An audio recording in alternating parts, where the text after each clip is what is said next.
special edition of the Good Roads podcast, on location at the 2024 AORS Tradeshow in beautiful Cornwall. I am Jared LeMay, and in today's episode, we took the time at the AORS Tradeshow to sit down and talk to you about your jobs, your challenges, and how Good Roads helps you succeed. We even had the opportunity to talk with some students about their goals while pursuing a municipal career. So sit back and enjoy some quick interviews with municipal staff and students who agreed to sit down with us. Enjoy. All right, we're here at the AORS conference with Good Roads board member Justin Towndale and Mayor of Cornwall. First of all, how is the conference treating you in your, hometown? Yeah, this is great. I mean, just had a chance to take a quick look around, and the trade show looks phenomenal. It's such a great use of our civic complex and the park outside to display all the equipment. We're really happy to be hosting it again. It's been a few years. I was asking members from AORS how long it's been. I heard about 20 years that it's been here last. Wow. So full credit to the organizers and everything for bringing it here. One of our employees, Tommy Sobe, is involved. He's nice. a chairperson of the trade show, and he's a member of the AORS board as well. So right. It's been great. It's great to host everybody here in Cornwall. Yeah, it's been fantastic, and everybody's put in a lot of work, and it's an excellent trade show. So, as the mayor of Cornwall, how does a trade show like this contribute to Cornwall and I guess municipalities in general? Yeah, it's a great question. It's twofold. Conferences like this give an opportunity for in this case, road supervisors, those involved with road maintenance, supervision, and infrastructure to get together and, share best practices, look at the newest, the latest and greatest in technology, and come together to share best practices too. I think for us as Cornwall, it's great. It brings people to Eastern Ontario, to our neck of the woods, and we're right here along the beautiful St. Lawrence River. And it's also great because it's open to the public. I was talking with Tommy, and he mentioned, so we got about 6 high schools in town. Yeah. 5 of them are here, or they're coming. So that's great to get kids to see this. Yeah. And we do something locally called Touch a Truck, where our municipal works and fire and everything. They'll bring our equipment out. Kids can get close to it. In this case, they can do the same here with equipment from manufacturers, but it's really getting that interest because road maintenance, road infrastructure, municipal works is a very complex area. It's evolved over the last number of decades, and there's a lot going on with it, and it really requires a lot of training to work in that sphere. So exposing the public to that so they get a greater understanding of it's important, but it also bringing people to Cornwall is great, and having our residents being able to come in and see it too is fantastic. Terrific. Okay. So Cornwall's actually really embraced this. It was interesting coming in, and you just see all the AORS signs and the big lit up signs saying AORS this weekend. Yeah, and I saw that. The hotels all maxed out and everything like that. So, it's good on Cornwall. The St. Lawrence is beautiful. We had a walk down there, and it's great to expose this city to municipalities across Ontario. So the last time we had a mayor on this podcast was David Miller from Toronto. Oh wow! So no stress following that up. I want to ask you, what are some of the challenges of being a mayor? David had a huge city in Toronto, but Cornwall's got to have its own, challenges. Especially not being as big and not having as many tools in the chest. It's funny you mention that because I was living in Toronto when Dave was mayor, so I remember that. He was my mayor. Certainly right now what's interesting for us is we find the main challenge is the same for many municipalities across the board. It's housing, and that ties in housing, security, homelessness, and everything else. So certainly you're right, we don't have the same number of tools in the tool chest, and we find that we're typically fighting for what we would consider our fair share of funding is. Just since brought up the example, Toronto is a good one right there. We're a reception center for asylum claimants. Right now we do have some that are entering our housing system, if you will, our affordable housing system. Yeah.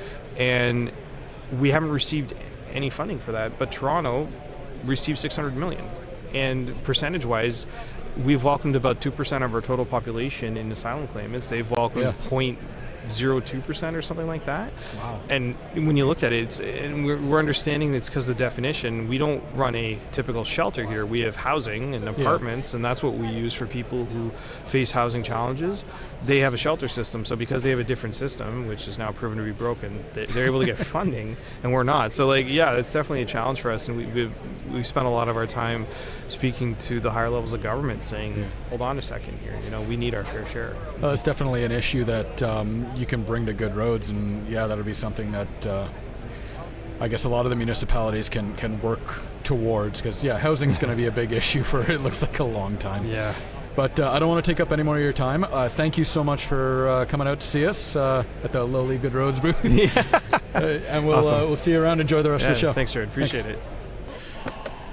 All right, we're at the AORS conference with Chris from South Stormont. How are you doing, Chris? Good, yourself? Oh, fantastic. Good. All right, what do you do for South Stormont? Let's start there. I'm the public works lead hand there, so we often delegate the crews. I'm also the drainage superintendent, so I do a bit of drainage, surveying, and so on. That's kind of my role there. Okay, fantastic. And you mentioned to me, actually, when we were talking that you just finished up at Guelph Road School. How was that? It was great. What It course, always is. What course did you take? I took the municipal surveying this year. Fantastic. And you've taken other courses in the past? You've been through... I've done both of the Mahonies, fantastic. TJ, and they've turned out very well on both. All right. Back to road school. So, municipal surveying this year, TJ Mahoney. I want to ask about those. What you thought about the production and how everything was put on. I know we've done some changes in the year. Have you noticed that? Yeah, I've noticed a few changes year to year. Right. The Mahoney changed a little bit too, and I've got some feedback from others, but it's been great in my opinion. Terrific. Okay. How did that help you with your job? Just the general education, what you're learning, what applications to use, and it was just everything in general is really beneficial to us. Awesome. Okay. And I got to say, as like a lead hand, you probably got a lot of problems and solutions in your job. What are some of those? Definitely surveying for one, being in drainage, looking up ditches and so on, shooting culverts and over the distance. And I've actually taken some survey courses before, and the most recent one at Good Roads was by far the best. Terrific. And that's good to hear. They were really educational. The instructors laid it out really well. Nice. And they made sure everybody knew what, got the point before they moved on. So Cool. I thought it was great. And out in the streets there, you probably have some pretty interesting stories. Is there anything you want to share? Oh, geez, there's all kinds of interesting ones, but maybe keep them PG. Yeah. I guess the biggest thing I go through, butting heads, is often we deal with the public for complaints. So, my culvert's too high, my culvert's too low. So you kind of got to make some decisions Definitely. on those. And they probably don't understand all the ins and outs of how a culvert works and things No, like that. absolutely. They see a little bit of water in the bottom of the ditch, and the culvert's not working, and everything needs to be ditched. And it rained 3 hours before, so it's it gets tricky for sure. So they don't quite understand that. Yeah, that's definitely a big thing, is dealing with the public, and we've seen that a lot in the past. But Absolutely. It sounds like you're doing a really good job with it. We're glad to have you at the Good Roads courses and everything like that. And, I appreciate. we hope to see you in the future with that. Thanks a lot. That'd be great. Thanks for the interview, and All right. you guys have a great day. You too. Thanks. All right, we're back at the Good Roads booth, and we are with Emily Sampson. Emily Sampson, and she is a student, and you work with Mayor Justin. Yes, I do. Okay, and where are you going to school now? I'm studying at the University of Ottawa in History and Political Science. History and Political Science, okay. And one of the big things about this AORS conference is we're looking to get students into municipalities. I guess since you're halfway there, what got you there? I'm not sure. I guess I just am very into local government and municipal politics, Right. and now that I'm here, I'm getting to learn so much more, and it's just a very great experience.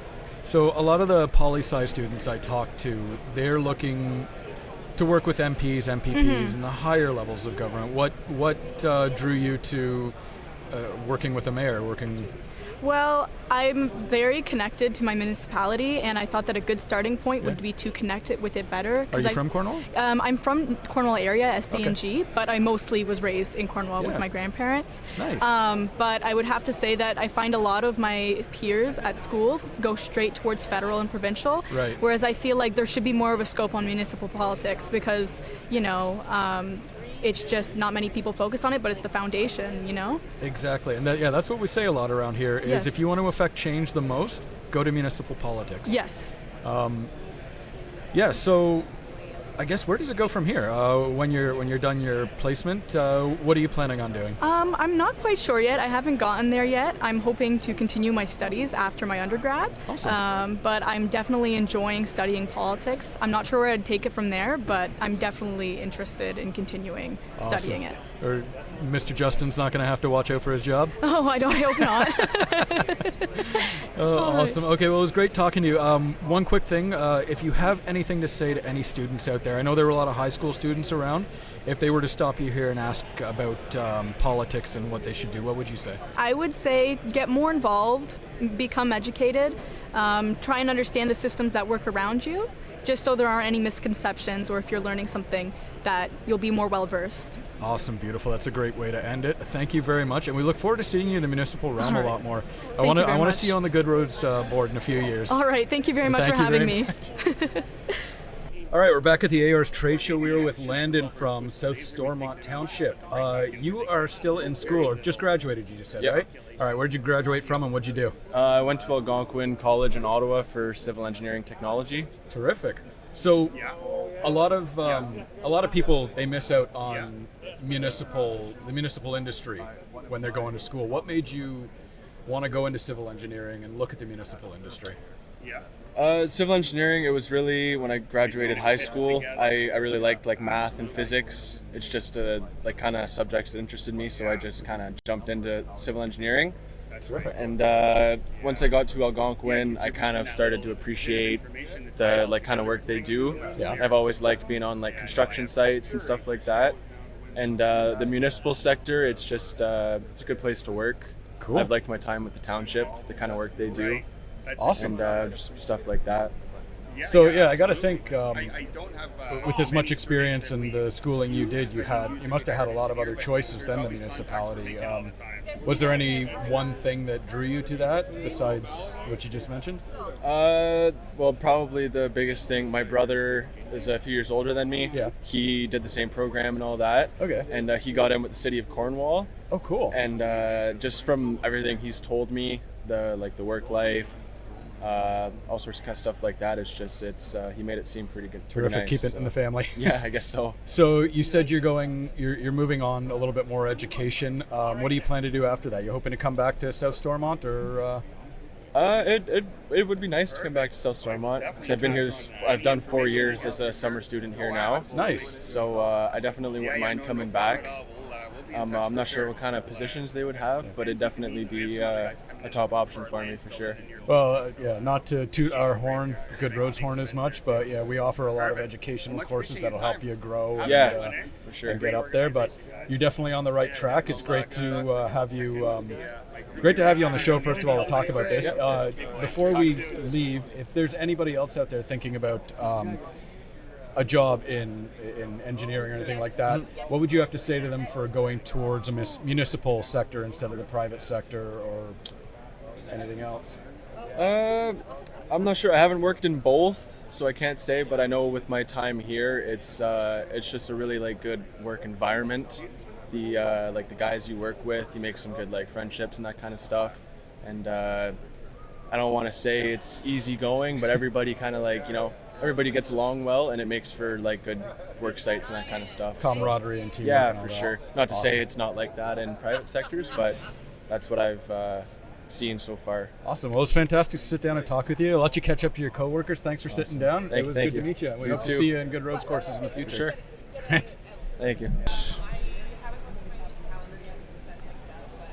All right, we're back at the AORS Trade Show with AORS President Joe Reed, and for the City of Belleville. What do you do with the City of Belleville? Tell everybody. Good morning. I'm the Director of Transportation and Operation Services. There we go. So first of all, fantastic conference. It's coming out really well. A lot of people out here, and a lot of the students too. That's actually something I've been focusing on while we're here. Is you've got students coming around trying to get people interested in the municipal sector. Yes, absolutely. I mean, we all know every municipality in the province isn't alone in it. We're all facing an employee shortage. Right. They've been saying this. The baby boomers are leaving the industry in a wave, great big wave. I mean, 40 to 50% of the workforce is going to be retired and moved out within the next 5 to 10 years, right? So right now is a pivotal time for us to make sure that we're promoting municipal jobs, not only public works, but when we're doing our training, we talk about the other, other jobs within municipal and local government. I mean, like in the clerk's office and administration and all that type of stuff. But Right. I mean, obviously, public works is where we're focusing on right now. And but it is important to understand that there's lots of good jobs out there for people. And I mean, I'm an example of that. I have no technical training whatsoever when it comes to engineers like you or Amin back there, but I'm still in the municipal industry. Yeah, absolutely. And I mean, there's lots of it's a great big support network, right? So Yeah, there's definitely. absolutely, and it makes one great big cohesive team. Yeah. The administrative part of things and how municipal government operates is vital, right? So I know what I usually say to these students and what I've been telling them, but what do you tell these students when they're looking at federal or provincial, especially politics, when they go into, when they're coming out of poli-sci and they want the big flashy jobs with the prime minister or the premier? What do you tell them about the municipal industry? Well, the reality is when you want to have impact and you see the results immediate, right? Like, the federal government, provincial government has policy, mandates and changes, and they do make good decisions, for our country and our province. But when you want to see something local, you want to see the impacts immediate. The local government is where it happens, right? Like, we're providing services at the local level.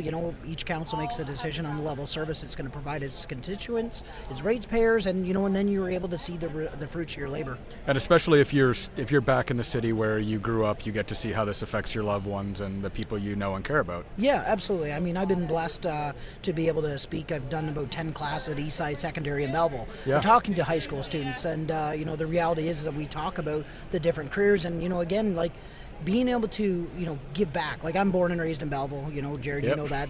Your dad, I worked for your dad for many years, Yep. and, I'm born and raised Belleville. I feel so vested in our community, right? Right. The ability to give back and, see how it's transitioned, our growth, technology changes, and being able to help the average person out there and help them, solve their problems, right? Right, And, exactly. And, the roads, I mean, transportation networks provide such a vital service for our constituents. Without good roads, you don't have a vibrant community, right? Exactly. Like, the economy isn't running, which means people aren't getting to and from their jobs. Factories can't be growing and stuff like that. So it is a very important part of local government. So yeah, I talk to the students about giving back locally. So that being said, with everything you do in Belleville, what are some of the challenges that you come upon in your day-to-day job? Something that these students will see, and you can tell them these are the problems you get to solve, and things like that. The reality is there's all kinds of different problems. I mean, every issue. What we're finding is that as our demographic has changed in our community, right? People's levels expectations are changing, right? And being able to be able to help people understand the levels of service that are being provided right now is important for us to be able to do. And I find sometimes as people come from the GTA where a level of service in the city of Toronto, where they have and I'll use the example very simple, but the windrows at the end of the driveway, right? Yep. Where they have a service where in some of their wards that they come and clear the end of the driveway out after the plow goes by, right? That's a very costly adventure, right? Yeah. And those expectations, people come and move in our community, and they have a different levels of service. We're also seeing a big shift of people moving to the rural parts of our Ontario, Yeah. right? Where again, service levels are completely different than what you would expect in Toronto. Because most of the roads in the GTA are class 2, class 3 roads. You're moving to rural Ontario, it might be class 6. So you might see a plow today, might be tomorrow. Right. So in those type of things, so helping people understand that and is sometimes a challenge. Yep. But quite often those are opportunities too when you have those conversations to get and understand what the feel is out there. Well, and that's one of the things too. One of my buddies came down for my youngest son's first communion. He lives in Belleville, and he was telling me how a lot of the Toronto people come out there, and this is where you get the urban-rural divide. Is they don't quite understand how things work in Belleville or the county or out in Tweed or anything like that. So yeah, I'm sure a challenge in your position is to explain to these people how things work and how it's not Toronto and how you don't have those billion-dollar budgets. Yes, and that's, again, we're very we're blessed because we have an urban center. I mean, Belleville is a single-tier municipality. Even like we're outside of Hastings County, but we are a single tier. So I mean, again, our funding sources are strictly through our operating budgets and any funding and so forth that we can get through taxation and stuff. So it is a challenge, right? Yeah. And again, when we increase those levels of service, it's the taxpayer as a whole